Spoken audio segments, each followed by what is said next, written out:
In this assignment, we're going to talk about public health and some of its most important beliefs and models.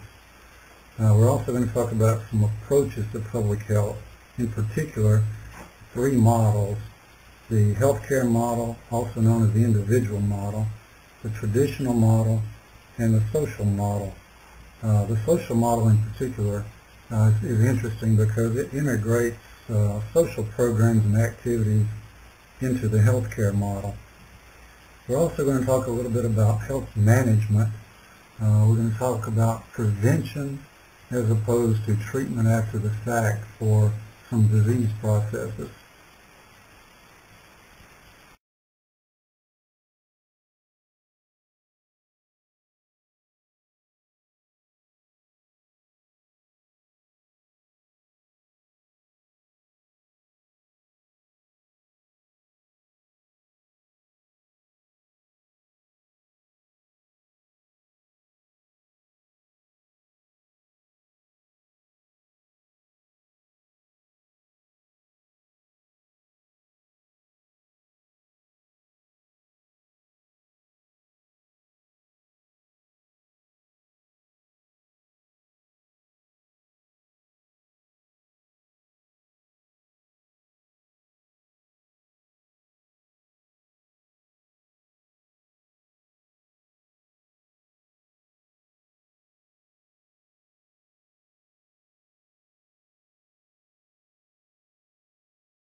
As we've alluded to previously, in the United States, we tend to focus on the treatment of diseases after they've already developed, more so than focusing on the prevention of development of diseases.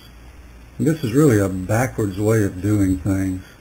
It is estimated that as high as 70% of all diseases could be prevented through diet and exercise alone, and more than 50% of adult deaths result from diseases that are grossly preventable.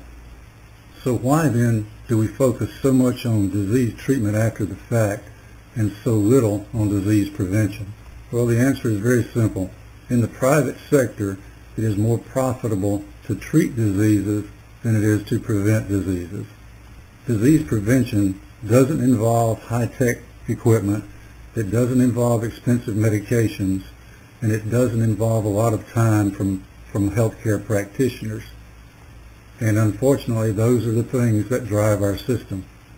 Now, that's not to say that we don't spend money and effort on disease prevention. We do. In fact, we spend quite a bit more now than we did just a few years ago.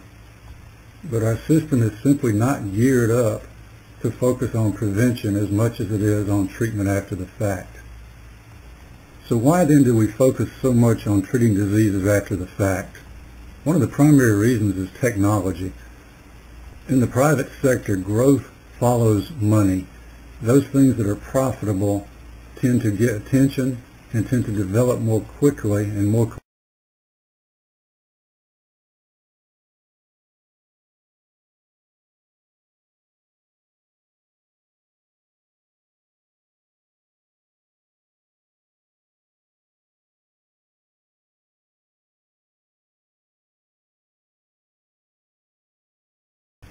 There are 3 basic approaches to public health: the healthcare model, which focuses on the individual, the traditional model, which focuses on groups, and the social model, which focuses on interaction between individuals and between groups.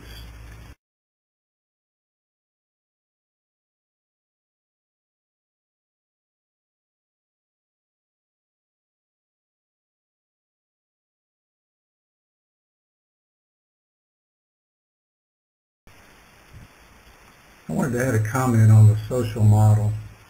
We've already made reference to the fact that education alone is rarely effective in changing behaviors of either individuals or groups as a whole. And the social model is one way of addressing the fact that education is not effective by itself. The social model allows us to present information in such a way that we might actually be able to change cultural norms. we might actually be able to change the way people think about activities and behaviors, diet, exercise, and so forth. So take a look at this and spend a little extra time reading about the social model. What this really does, it involves community activities in healthcare. It makes things such as a program that the YMCA might do to the point where it becomes part of the healthcare program. And those programs can be very effective in changing people's behaviors and long term in reducing the risk for certain disease states. When we're discussing health management, we can lump actions into one of three categories: prevention, recognition, and management. Prevention is always going to be the first choice. If we can prevent a disease from developing, we prevent all the angst that goes along with that disease in the patient. We prevent the expense that goes along with that, and it's just a much more efficient way of managing a disease. If we are unable to prevent a disease, then it becomes imperative that we diagnose or recognize the disease at the earliest stage possible. Usually the sooner we can diagnose a disease, the easier it is to treat, the cheaper it is to treat, the shorter the period of treatment. Management is the treatment. And treatment can range from being very simple to being very complex. For example, an infectious disease may require nothing more than a few days of antibiotics. A cancer or an advanced cancer can require years of invasive treatment. And also, as part of treatment, we have to look at compliance. Just because a healthcare professional diagnoses a problem and prescribes a treatment plan doesn't mean by any means that that treatment plan is going to be carried out. So we have to look at the patient, we have to look at the circumstance, and we have to put things into effect to maximize the chance of the patient being compliant with the treatment program.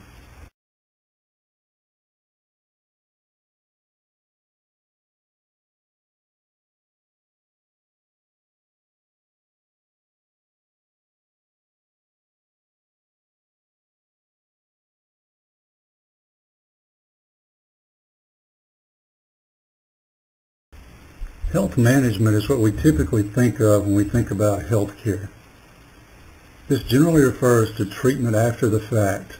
In other words, we wait until a disease is developed, and then we start looking at treatment options.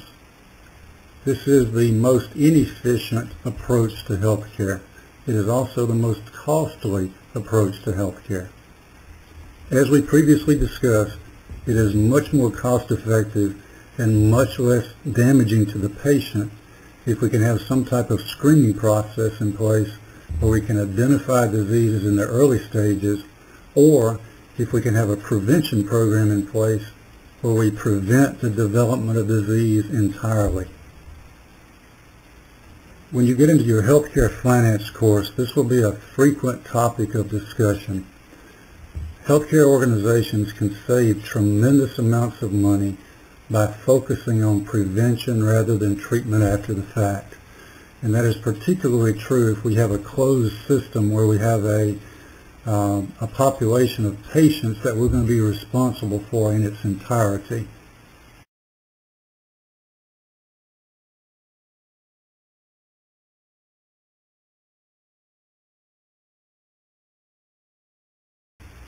Compliance is a significant issue in healthcare, especially when we're talking about public health. Now, the term is used in two different ways. I don't want you to be confused here. The term compliance that we're using in this course means compliance to medical instructions. The other type of compliance that you'll be studying about in your legal course and probably some of your other courses refers to compliance with federal and state mandates. So it's a legal issue. But we're not talking about the legal issue here. We're talking about the medical issue. Gaining patient compliance can be a difficult task, and it involves much more than just education. There can be lots of variables between education and compliance. Some of those variables include lack of money to purchase medications, cultural beliefs, a lack of time, and a failure to believe that the treatment presented will actually produce the results desired. In order to maximize the probability of compliance, there are several steps that the healthcare practitioner and or the institution need to go through. The first step involves making an accurate diagnosis based on a good needs assessment. The second step involves getting buy-in from the patient. In order to get buy-in from the patient has to understand the condition being treated, the reason for the treatment, and the rationale behind the treatment selected. The third step, there has to be clear communication at a level that the patient can comprehend. Now that sounds simple enough, but it actually takes a little time for the clinician to get to know the patient so he or she understands the level at which the patient is capable of understanding. The fourth step involves identifying and removing barriers. And barriers can include anything from lack of money, lack of transportation, even bad memory. Patients with a poor memory may forget to take medications or may forget to go for scheduled treatments. So all these potential barriers have to be identified, and not only do they have to be identified, they have to be compensated for. Now, in a busy medical practice, a physician may not have the time to go through all these steps. Hence, the institution assumes a degree of responsibility for taking care of these tasks. The nursing staff may be assigned responsibility for some of this. Social workers may be assigned some degree of responsibility for this. Family members may have to be talked to and explain things, and they in turn may also have to buy into the treatment being provided. So this can be a very complex process. But without going through this process, the rate of compliance is going to be fairly low, the rate of success of treatment is going to be fairly low, and the system functions at an inefficient level. Okay, now that we understand compliance from a medical or public health perspective, let's look at it a little bit from an administrative perspective. The administrator in charge of any given unit will be responsible for seeing that this process is taken care of on a consistent basis.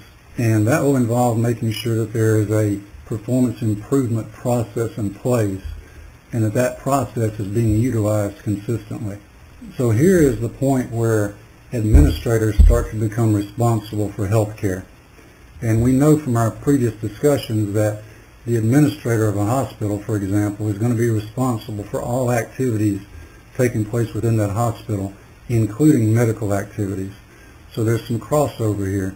And this is just one of those areas where we can see how the administrator is going to be indirectly responsible for the care that's provided to patients within his or her facility.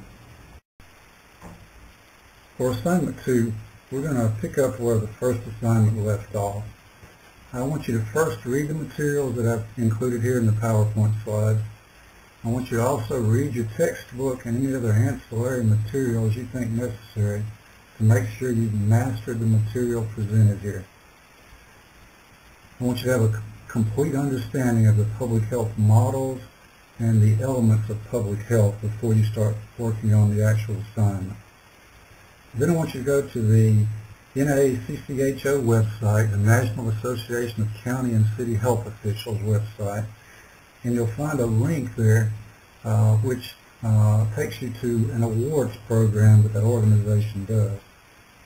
They present awards which recognize new and innovative ideas for improving public health. I want you to read through a couple of those programs that have been submitted for that award to get a flavor for how that process works and what the essential elements are for a submission for that award.